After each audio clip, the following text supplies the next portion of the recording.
केरेलायाव नुजाथिदों मोनसे जाथाय। रायजो सोरखारा माहारियारि लामायाव फसंनाय ट्राफिक केमेरानि थाखायनो हमजादों सासे सुबुङा।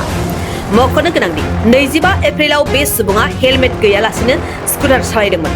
नाथाय बे समावनो पुलिसआ हेलमेट गानैनि थाखाय सावगारि सेबखांनानै बिसिनो दैथायहरो। थारैनो बिसिया गावनि फिसायखौ गुबुन आइजोजों थाफानाय सावगारियाव नुनो मोनो।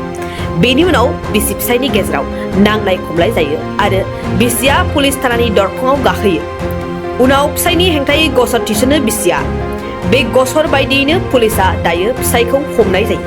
2023-24 सोलोंथाइ बोसोरनि थाखाय क'क्राझारनि दतमायाव थानाय सेन्ट फ्रान्सिस जेभियार एइचएस स्कुला नोंथांमोननो लानानै फैदों गोदान मुं थिसननाय।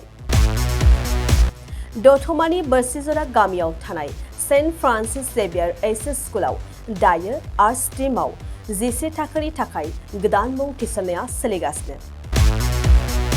बोसोरै फरायसाफोरा मोजां जौखोन्दो लानानै उथ्रिसारनो हानाय बायदिनो बे फरायसालियाव नोंथाङाबो गुनगोनां सोलोंथाइखौ लानो हागोन। लोगोसेयैनो बे फरायसालियाव सोलोंथाइनि मोजां थासारिखौ बिथा खालामनानै हौवासा आरो हिन्जावसानि थाखाय आलादा हस्टेलनि खाबुबो दं। गोसो गोनां बिजाथि एबा फरायसाफोरा आर्ट्स स्ट्रीमआव 11 थाखोनि थाखाय मुंखौ सेन्ट फ्रान्सिस जेभियार एइचएस स्कुलाव थिसननो हागोन। मुं थिसननायनि बागै आबुं बाथ्राखौ मिन्थिनोब्ला नैबे मबाइल नम्बर 7637819350 एबा 6900559217 आव थोंजों सुलाद लानो हागोन।